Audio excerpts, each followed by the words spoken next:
Good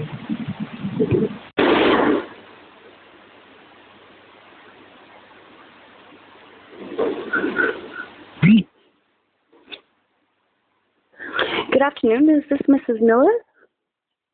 Hi there. This is Chantal Gelina calling.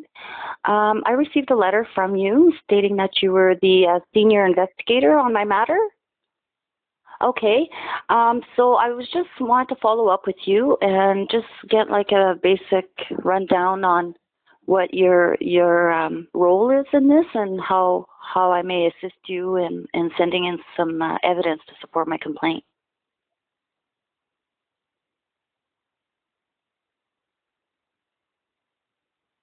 Okay, thanks. Okay.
Yeah. Okay.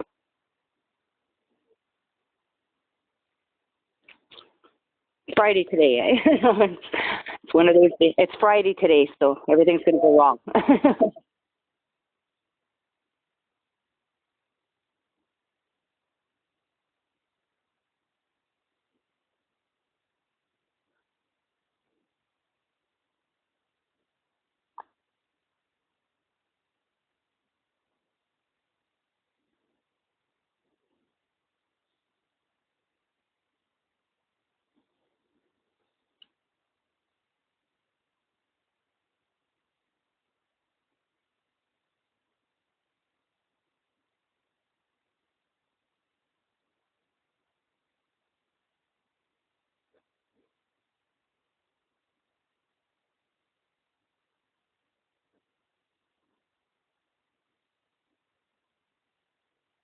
Yeah, because there was another incident that happened afterwards. Like, it's been ongoing with this officer. She does certain things. So,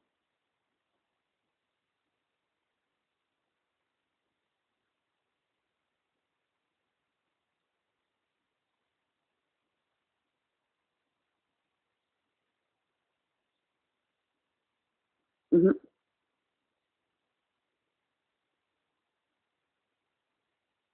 Yeah.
Yeah.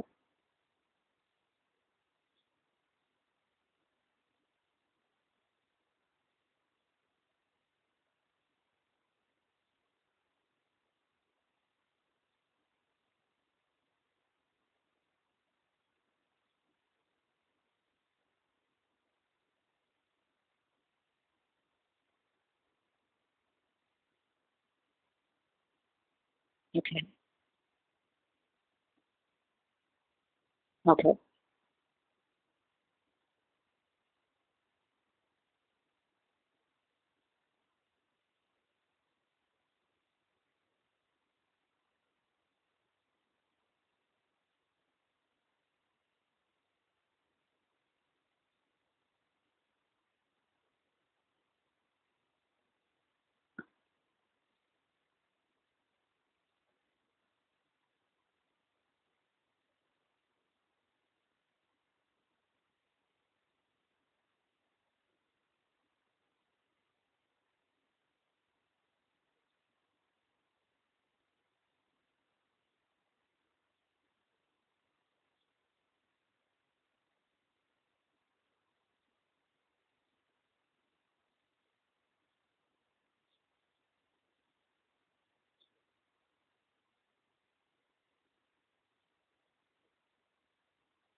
Okay.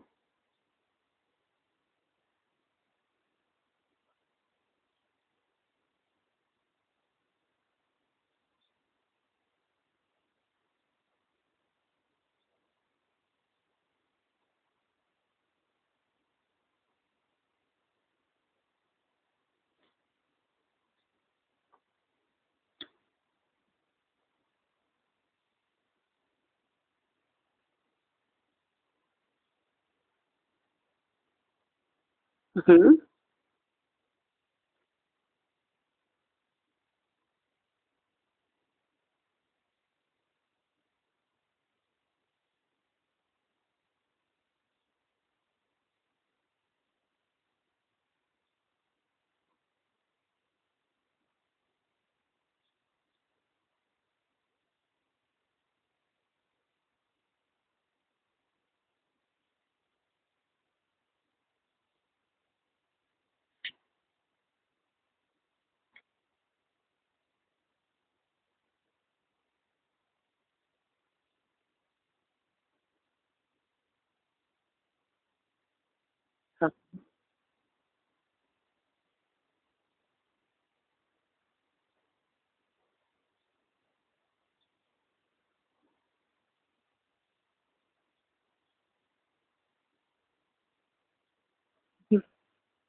Okay.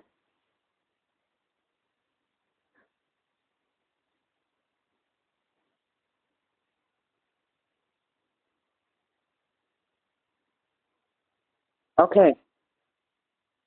Well, well, that's the thing. I met with an inspector a couple of days ago about, having the individuals who made these complaints to the OPP charged. And so I sat with him for 6 hours and on the 11th, and I gave a video statement about everything. And and some evidence that, there was some entry into my home while I was in prison. I provided him with the forensic evidence of that and all that.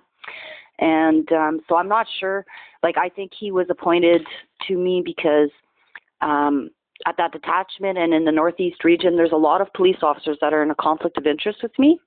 And so, and because the father of my child is married to the ex-commander, Dan Dawson, and his cousin is Joel Bro, the commander that was in charge when I was put in prison, and the jail guard that was guarding my cell was jail guard Bro, and the person who made the informer complaint of something that didn't occur was Larry Bro. So this family, like Joel Plount, Joel Bro, Dan Dawson, and Larry Bro, they're all police officers at that same detachment. They're all related to one another, and they're all related to the father of my child.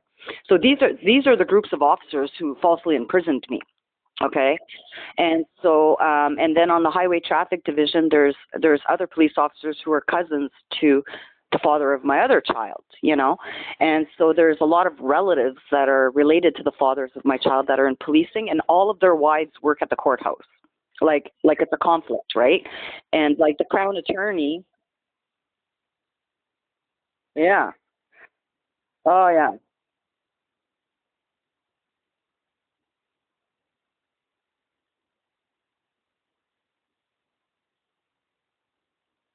Mhm.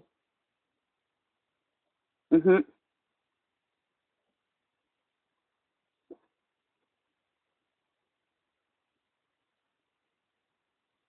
Mhm.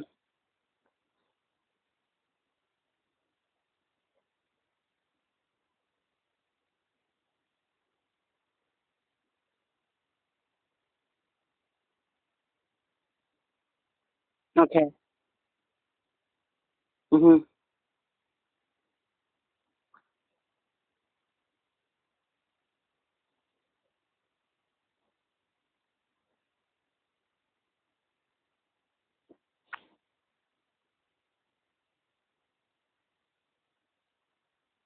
Yeah.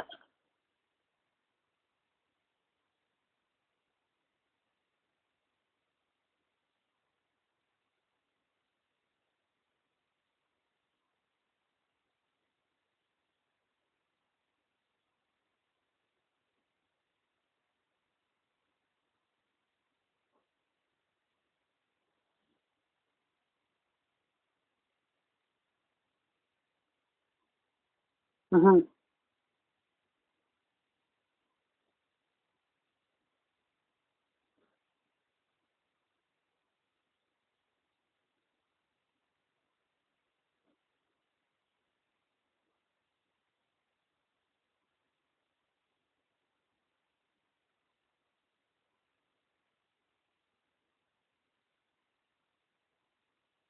Mhm.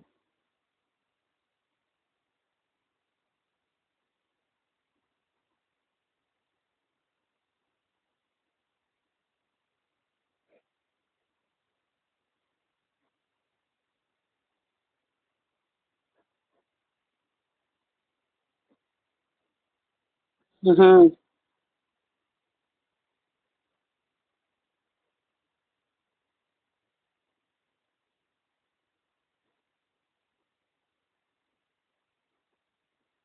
Mhm. Mhm. Okay.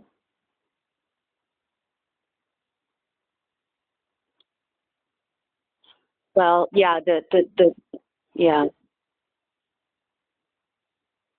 Mhm.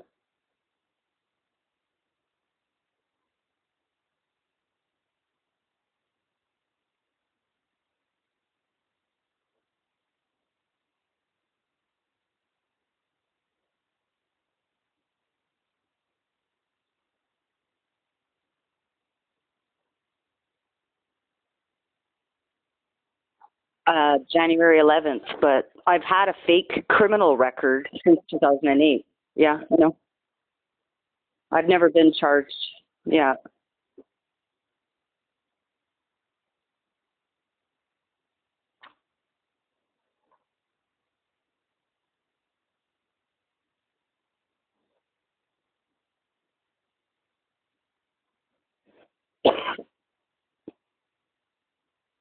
Mhm.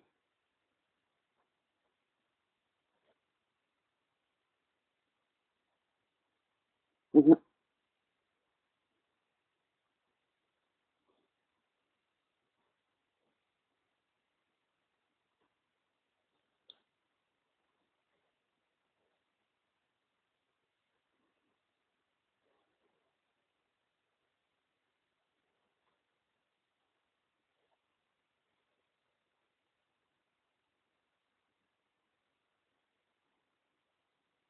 Yeah.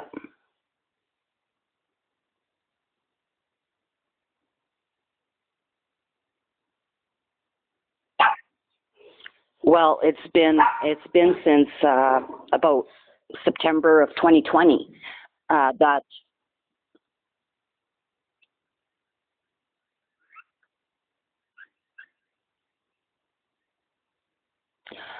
well, I had become involved in the Melanie Etier missing person case, and then I began to be uh, basically attacked by what I feel is a neo-Nazi pedophilia organization who began to hack me and my daughter, and I'm still hacked even today. Okay, and so when I was recording that this was happening in my home, through a police scanner. Yeah.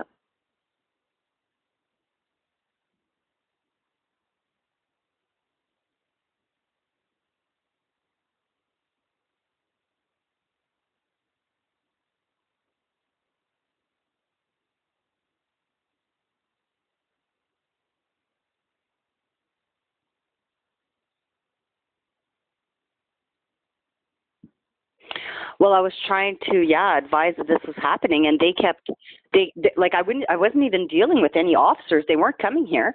But then later on, when I got the printout of my interaction with police, it appears that they were sending officers. Like every time I would call and try to warn them that there was somebody at the detachment that was hacking me, they would try to make it look like it was a mental health issue. They'd send police here, I guess, to come and check on my mental health. And I never spoke to them, or like I've never spoken to any officer or provided my evidence. And then they would go back to the detachment, I guess, and fabricate these mental health records because they were trying to discredit me. And so eventually I ended up recording in my house what was going on for 6 months to prove that I wasn't in my head, that this was really happening, and that there was somebody using a police radio to respond to me over this police scanner, and that they were turning on the microphone and the cameras of many people. And so I made it my personal duty to protect other people, to protect the public. And I subjected myself to being a victim of this crime to keep that person with me so that the OPP could catch him. And so I recorded all of this crime happening, and I did it all offline because they were on all my devices. And then I sent it to the SIU. The people that were hacking me, with respect, I still don't know who it is, but I was keeping that person entertained on my device so that the police could catch him. And so I started recording all of what was going on in my house to show that it wasn't all in my head, that this crime was actually happening.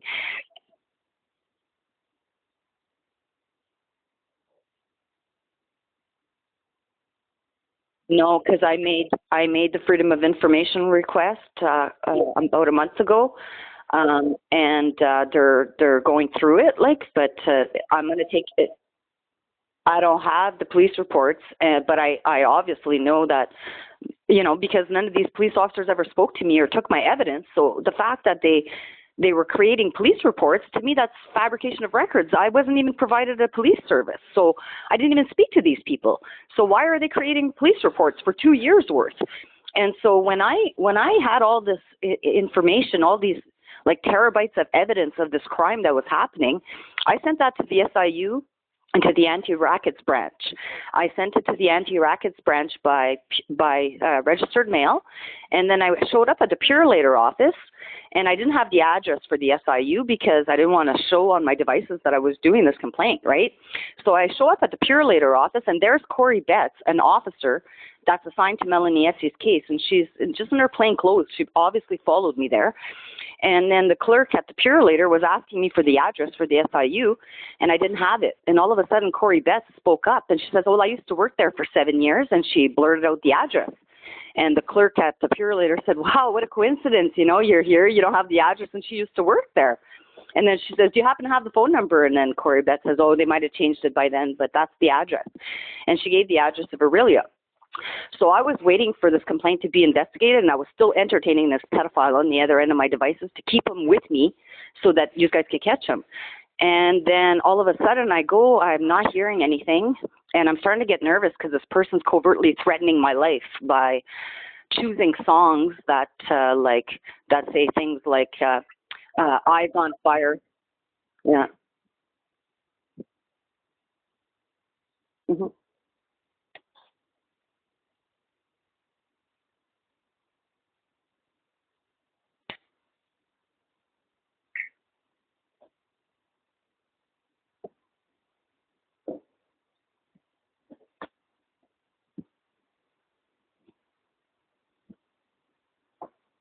Yeah.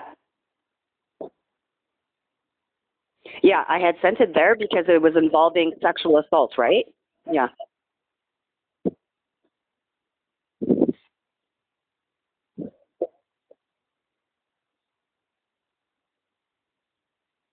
No, because it got intercepted. When Corey Betts, when I checked the Purelator, yeah, yeah, I never got there because, well, I had checked the Purelator tracking, and then I saw that it was intercepted in Barrie. So I went to the Purelator office and I demanded answers of why this package never. I sent it by Purelator, right? No, because a pedophile by the name of Ron Clark at the OPP, there was a big Aboriginal People's Television Network investigation on him, and he was fired from the OPP for sexual assault against Indigenous women and approaching young girls. And so he was fired from the OPP. He's the one that intercepted my package. This is a pedophile because he signed for it. I have the tracking. So he signed for it in Barrie under R. Clark. And then I find out, I do research on this guy, and I find out he's been fired from the OPP. So then I made a complaint to the OIRPD about Corey Betts. And then you guys threw it out. And then you didn't sign the letter.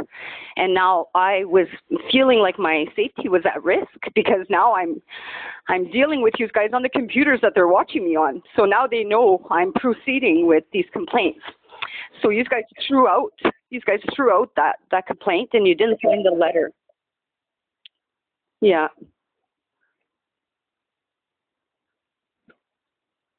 Yeah. Anyways,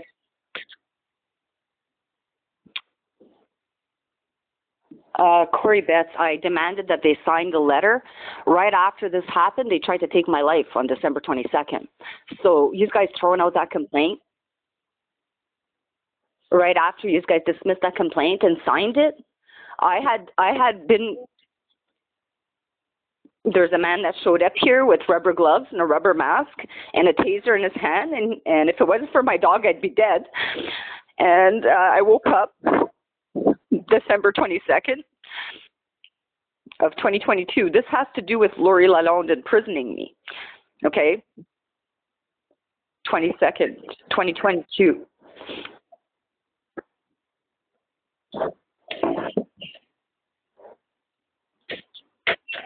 I called the police because this guy showed up. I was drafting the complaint to the OIRPD. Okay, sorry. Yeah. Okay.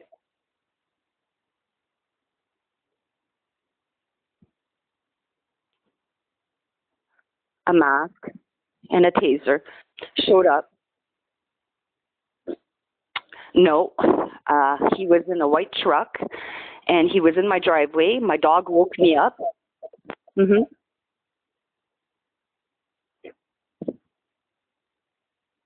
I asked what he wanted because I knew it was this. Yeah. He said the police sent him to kill me and kidnap my daughter because I was crazy. And then he was trying to enter. He had a key. And it was the first night I hadn't put the chair in front of the door. And it's almost like they knew this. And he had a key to enter. And I hurried up and I put the chair under the door. I asked him what he wanted. He said the police sent him to kill me and kidnap my daughter because I was crazy.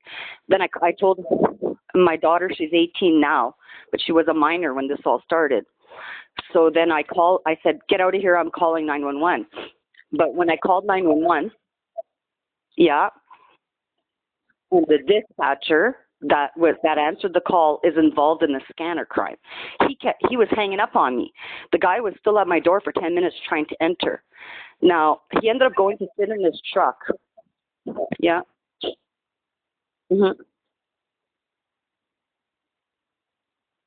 Yeah, they came 40 minutes later. Normally it takes the police 20 minutes.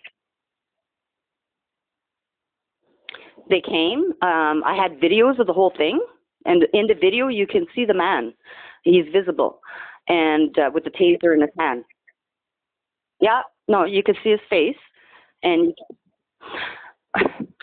I think that it's the father of my child or the man that made the false allegation to throw me in prison, Larry Bro.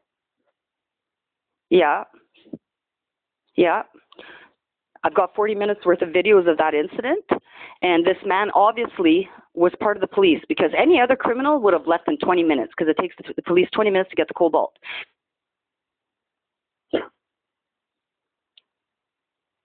I gave the videos to an officer, and he Hopkins, Wyatt Hopkins, and he brought back the USB stick of the evidence of the scanner crime and the videos of this man. He brought that back to me on January 5th. He just showed up at my house, and he was at my door, and I said, you should know better than to come here without a female officer with you because I don't trust male officers. I've been brutalized 9 times by officers due to these frauds by my ex-spouse. And so I have a severe fear of officers, and that's why I'm on a disability.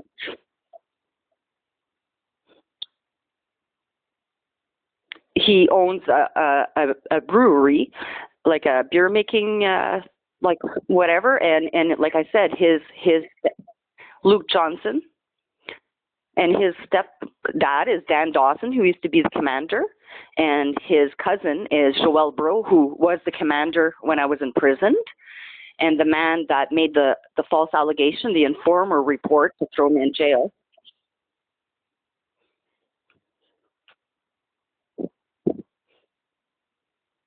Dawson, yeah.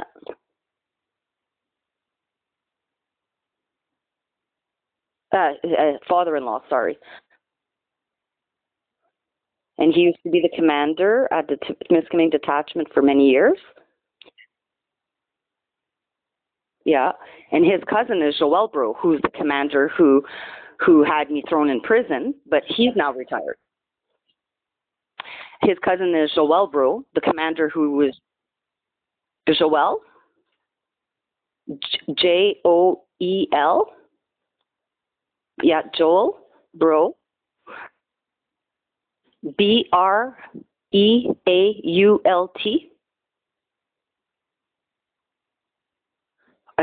retired after he falsely imprisoned me. I don't know if he retired on his own accord or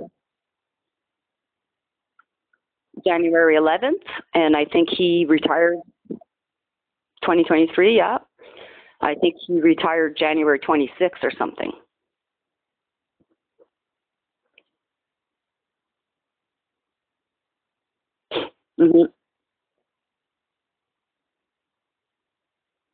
And so, like the SIU complaint that I was drafting in 2021 to send to them, I was drafting that at 4:44 a.m. Me and my daughter were the victims of this sexual exploitation with these people who lured us to use a police scanner. And then once I was lured there.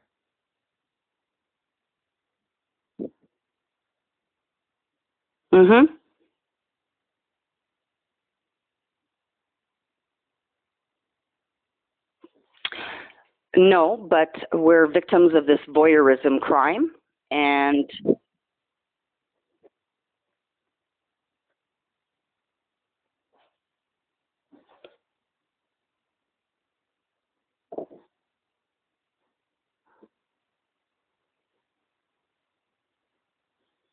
I'm pretty sure it is, because the father of my child is a pedophile.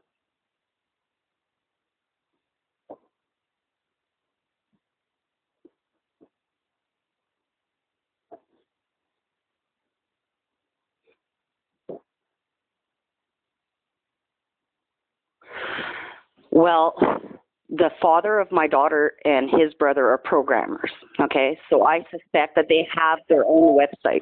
Yeah. Luke Johnson. He's a self-admitted pedophile to me, and I'll take a polygraph test about that any day. And he admitted it to me before that he was attracted to this other daughter.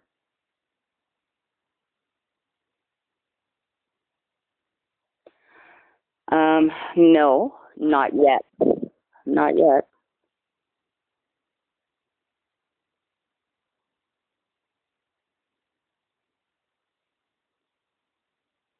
My daughter.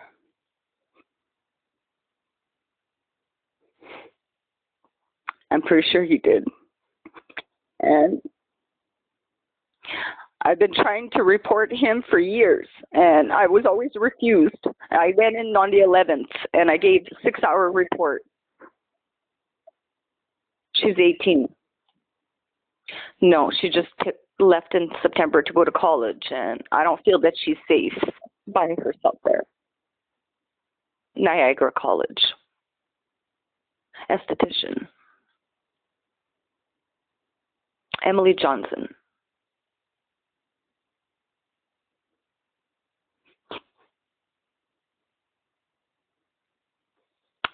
No, because she doesn't know the extent of what's going on here, because I tried to protect her, but she's well aware that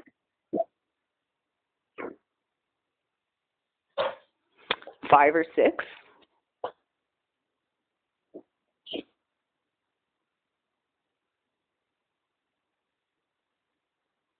No, but he's been on her devices, and he's been watching her on her devices before I even knew that he was on the devices, and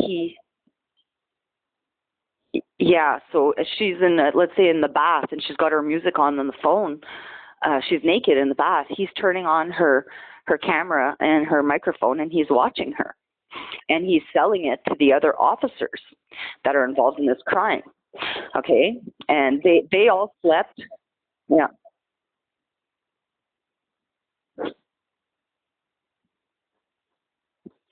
No, but in February of 2021, to prove that there was somebody on the other end of my device, I every time I would talk about sex or something, this person would get excited, and so I wanted to find out who was on the other end of the device. So I asked him if he wanted me to masturbate for him, and he was saying yes. And I was saying, you have to tell me where you're at, because they were using a police radio to commit this crime.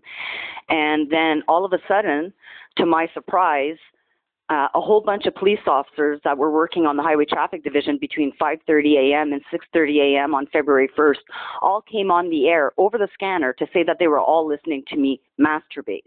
I wrote down their names, I recorded it, and well, the person that was operating the scanner, I thought it was the dispatcher that was playing games with me. But I was just listening to the police scanner, and there's like a static in the background, right? And every time, well, no, because I was lured to use the police scanner by these human traffickers in Melanie Etsy's group. Like in Melanie Etsy's group, okay? It's a missing persons group. Yeah, they lured me to use that.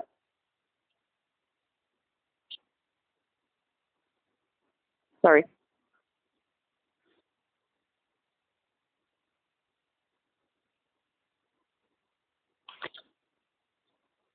I didn't do it before, but because there's a high rate of crime here, yeah, I downloaded it. Yeah. I was lured to use it by the people that were in the Melanie Etsy missing persons group to feel safer. But when I downloaded it, they entered my devices that way. So it was like people, like it was a woman in that group that said, you don't feel safe, you should download the police scanner because there was a guy with a machete in my yard and the SWAT team. And every 2 days there was something like really criminal happening down my street here. So she said, you should download the police scanner. You'll be one step ahead of if there's like somebody down your street with a machete, you'll know about it. So I said, oh, that's a good idea, Judy. I'll download it. So I downloaded the police scanner app. And then next thing you know, somebody was getting my attention there by pressing their police radio. Every time I'd say good girl to my dog, he would do something like and no, I continued to use it because I was recording the crime. So I started talking to this person on the other end. And I was saying, I know you're trying to get my attention. Every time I say good girl to my dog, you're doing something with your police radio. So I said, I have a cousin who doesn't communicate with verbally. She communicates with her eyes. She looks up for yes and side for no. And I said, so I'm going to ask you questions, and you can communicate with me non-verbally like this by answering me yes with your police radio with what you're doing right now. And if it's a no, don't do anything. And then we started communicating like that. And I thought it was somebody that was trying to give me some hints about what happened to Melanie Etier, the missing person. I was doing that in the evenings, yeah, not knowing that. No, I'm a paralegal, but I'm on a sick leave. I'm on a disability right now due to these frauds by these pedophiles who are involved with my ex-spouse. Yeah. So I had my own practice. Mhm.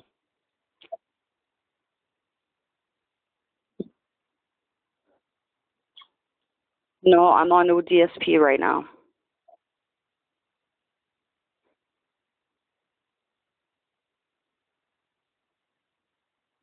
So that this person, yeah, this person,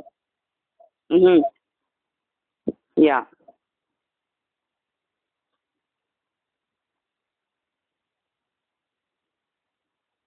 Yeah, like a neighborhood watch, but then I realized that this app was a conduit for this child porn distribution.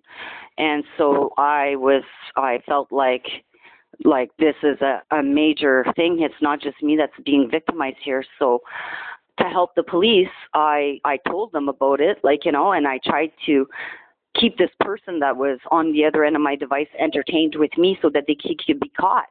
But then I find out later, when my complaints were intercepted and all that it was a pedophilia organization, and that many of the people that are on the highway traffic division here. Yeah. Oh my goodness, I don't know what it is now, but like what? Under 1,000, I would think.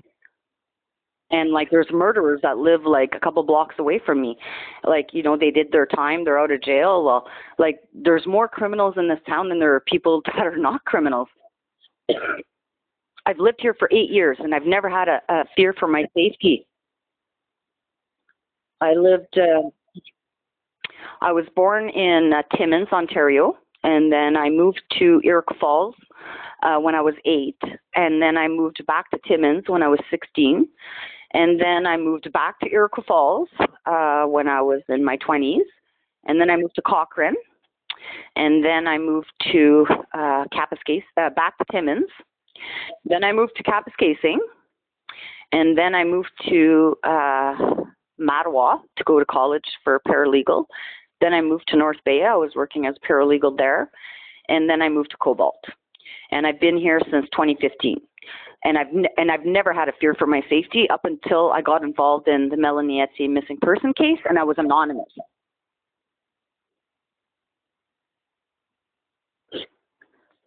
Because the father of my child, years ago, before I got pregnant, had brought me to a cemetery in Cobalt where there was a grave in the middle of nowhere. And I thought it was just a coincidence that he brought me there, but maybe it wasn't a coincidence. And people were talking about this in Melanie Etier's group. So I wrote to the mother. They have like a Facebook group of 13,000 people online. Okay, so in that group, they were talking about the cemetery. So and about somebody that had written a letter to the mother, and it was me that years ago who wrote the letter to the mother and said that yes, this grave in the middle of the Cobalt Cemetery in the bush does exist because I peed on it. I conceived my daughter there, and I'll bring you there. It's true. It is there. And then so all of a sudden, like, then a whole bunch of people started hacking me and following me, and like, I was doing this all anonymous, and I don't know anybody here. Like, I have no friends here, and nobody should know where I live, and I was anonymous. Well, she could be, and so they did a search in 2022, I guess, at that cemetery. I don't think they found anything, but OPP, and so I don't know if it had anything to do with what I provided. No. Yeah. Yeah. And so I guess the people found out it was me that knew where it was, and now maybe she is buried there. But I never associated that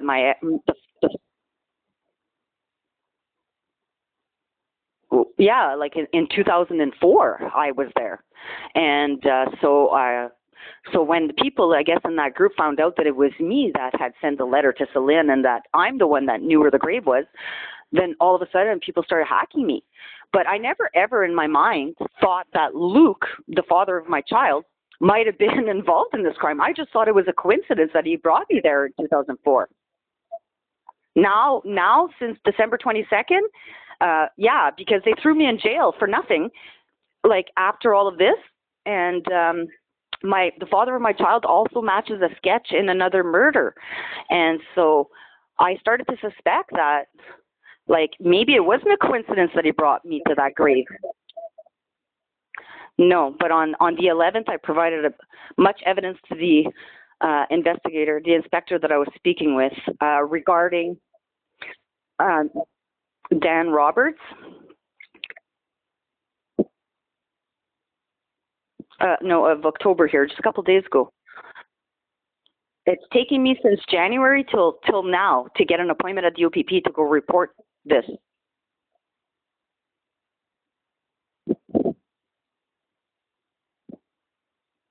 October 11th is about charging Luke and Larry Bro for falsely imprisoning me, and then entering my home to come and delete the video of the man that, like, when Laurie Lalonde threw me in jail there, my door was open, and my video shows that.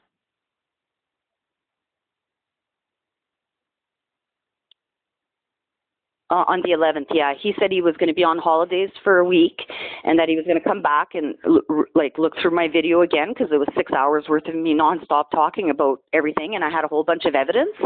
And so I gave him the evidence proving that somebody had entered my home, like Laurie Lalonde probably entered my home. At the OPP station, I gave a video statement in Timiskaming.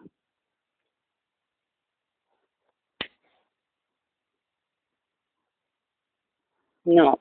And so, like, that December 22nd, when the man came to kill me, that's all related with Laurie Lalonde, right? Because she's the one that picked up the evidence of that crime on December 26th. And then that evidence was returned to me by Hopkins. I said, "Did you take a copy of it?" And he said, "No." He says, "There's too much evidence." And he's talking at me through the door. And they were returning the evidence of the man trying to kill me, and he's visible in there. So I started to suspect, well, they know this man. And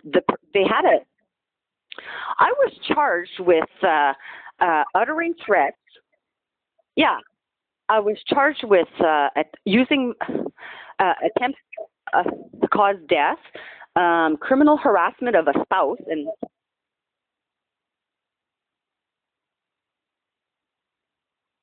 to Luke at a gas station. I went to the gas station and I saw Luke and Larry there. And then they made a false allegation that I tried to run over Luke at the gas station. And all I did was go get gas. Like, in the video shows that I just went to go get gas. And well, they were dropped because the video shows that I was completely innocent. But this is after, right? So now, I know there's a lot, like, you know, and I don't want to confuse you.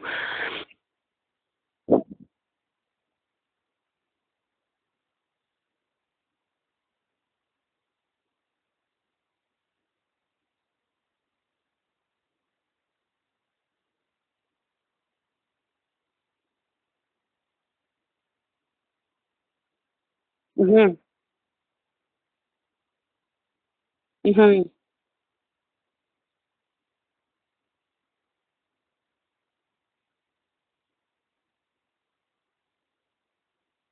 Mhm.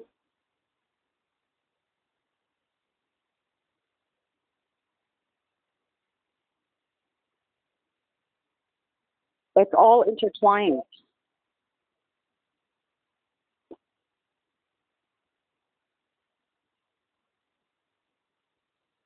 They threw me in jail so they could enter my house to delete the SD card of my security system, because this group that's hacking me, they're called like anonymous hackers. They're a threat to the police, okay?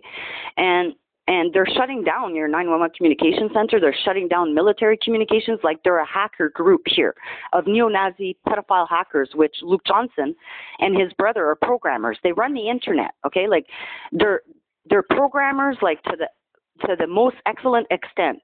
Okay, they could hack the OPP, you wouldn't even know about it. Like Lee Johnson, he's a pilot. Yeah, and his brother, yeah, is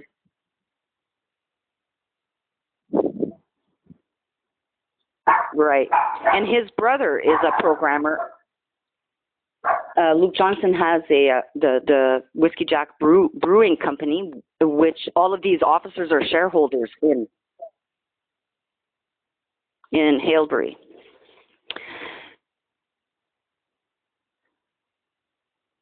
Yeah, and the officers that were involved with me, he used to work for Ontario Northland, bus driver. Okay, and then he got fired from that. And all of the officers are shareholders of Whiskey Jack. OPAP officers and their wives at the courthouse and the Crown attorneys are shareholders of his business. And on December 22nd, when that man came to kill me, that man left a party that Whiskey Jack was having for Crown attorneys and OPP officers in the courthouse. They were having a private event at Whiskey Jack on December 21st. Somebody left that party in a white truck, came here to come and try to kill me. And all of the officers that were involved in my imprisonment, because on December 21st at 4:44 a.m., on December 21st, 4:44 a.m., 2021, I was drafting my complaint to the to the SIU and the anti-practice branch. A year later, December 22nd at 4:40, about this scanner child porn distribution network, which obviously is really true. That's why they're trying to kill me. And so then, a year right to the minute of me drafting that complaint, the guy's at my door telling me he's coming to kill me, right? Now, the police were involved in this, okay? And then when they failed to kill me and make it look like suicide, which is why all these mental health records were being created, then they were trying to hack me all the time, and they were changing no. They were trying to change the timestamp on my videos of December 22nd. Then they realized they couldn't hack me because I had sent them to the commissioner. No, because by the time they gave me my disclosure and all that, like, I couldn't get legal aid to get a lawyer until they gave me disclosure. So they were withholding disclosure. You know, they weren't screening the charges. And the Crown attorney that was screening it, yeah. The Crown attorney is best friends. He plays guitar in a band at Whiskey Jack on the weekends, and he's the one prosecuting me, you know. And it's all a big family. Like Larry Bro, Dan Dawson, Joelle Bro, they're all police officers. They're the ones who falsely imprisoned me. All of their wives work at the courthouse. I show up in court.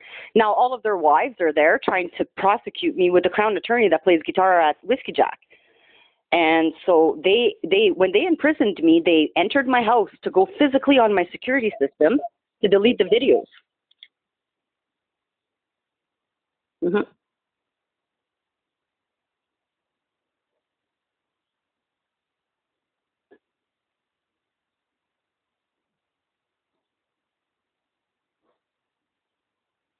And Luke Johnson's involved.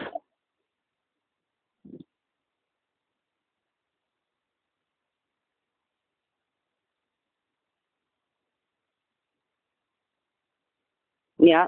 As soon as they, yeah, sorry. Yeah, sorry, I get all excited there. I'm so sorry. It's very hard.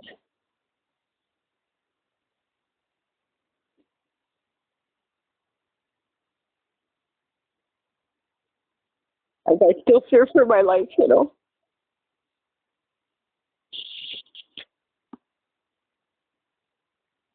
Hmm.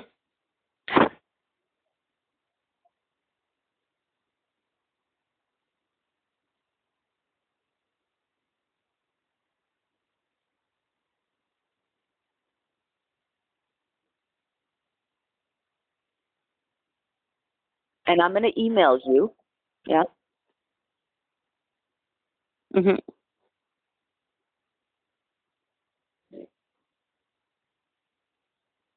Yeah, yeah, yeah,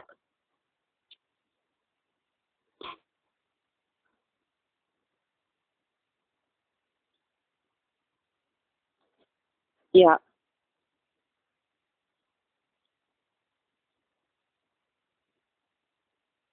Yeah, I've got your email here. I might have to send it to you.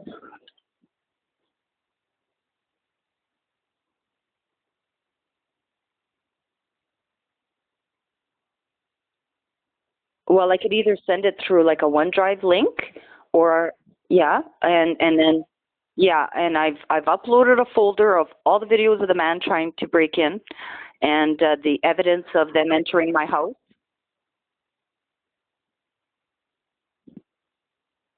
Yeah. Okay.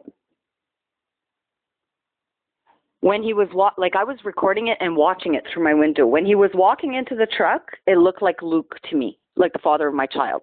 But then when he's sitting in the truck and the video keeps going, and he's sitting in the truck, all of a sudden it looks like the guy has glasses. So then I think, like, my mind's playing tricks on me, right? Because I initially blocked out that I thought it was Luke. Like, I never would have thought he would have been doing that to me. But he's tried to kill me many times before, and he's been charged before for assaulting me. So when I saw him, yeah, in 2006, 2006, they were dropped. He had a peace bond not to contact me, and he was still contacting me and harassing me, and he's been harassing me ever since.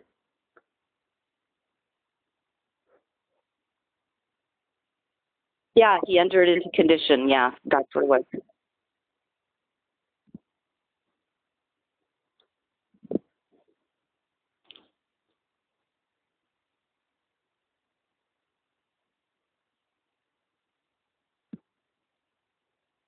Hmm.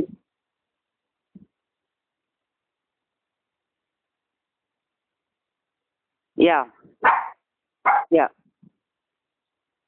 yeah, yeah.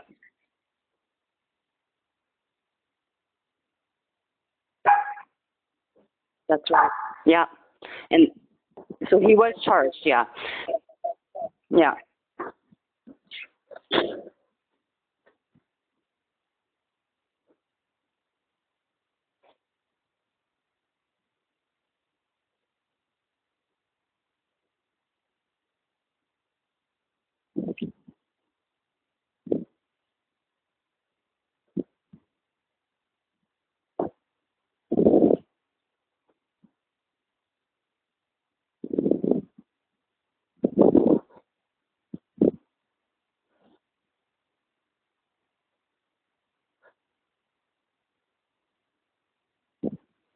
Hmm.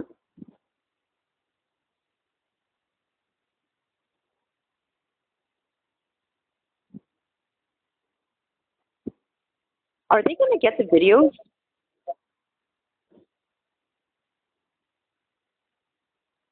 Like the imprisonment videos? Because they were...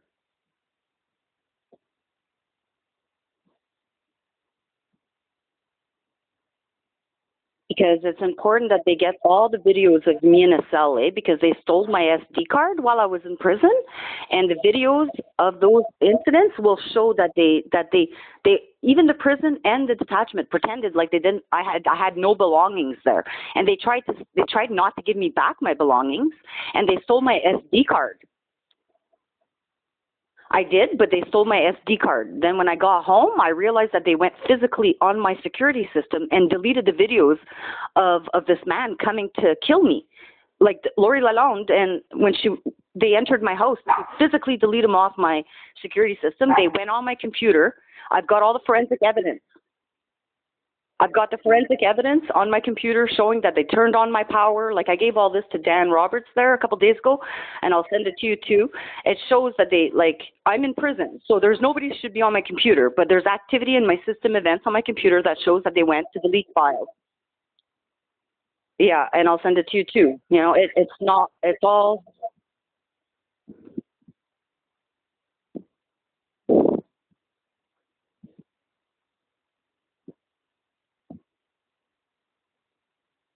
Yeah.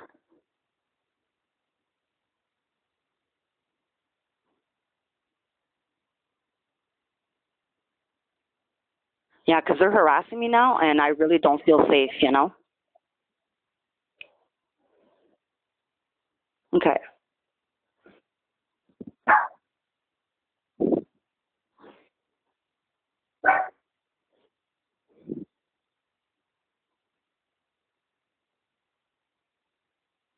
Uh-huh. Uh-huh.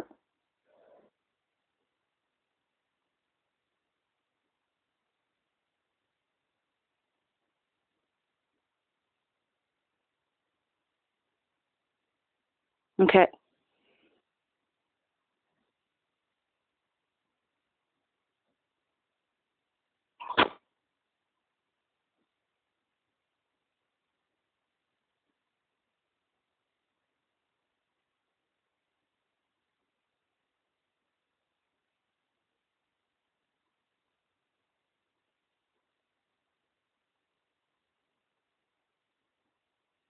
Mhm.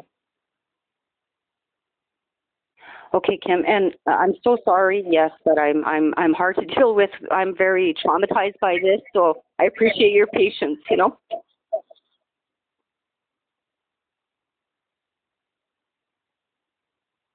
Mhm.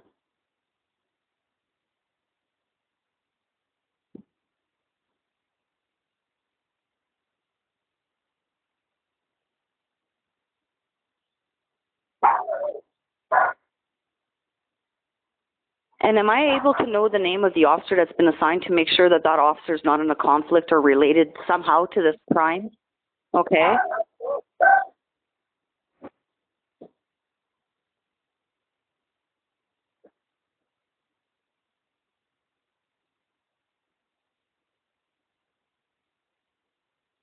Okay. Okay.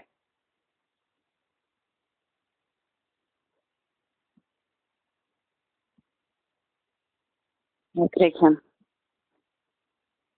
Mhm. Mhm. Okay. Okay, Kim. Well, thank you so much for taking the time to go over this with me. It really means a lot, and you know, yeah.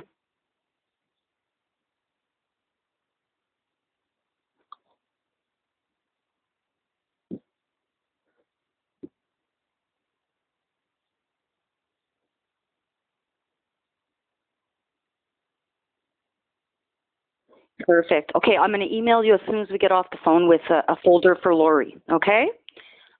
Okay, thank you so much, Kim. Have a good day. Have a good weekend. Oh, I'm trying. Well, I do fear for my life still, and I'm still a victim of this hacking crime. So it's imperative that, and police officer safety is at risk. And so I'm doing this to assist officers.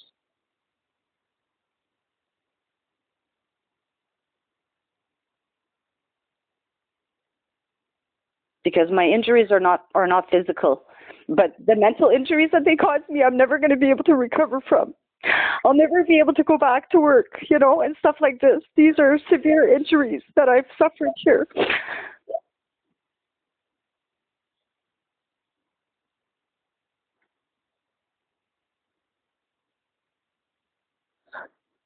Okay, thank you. You too, thanks.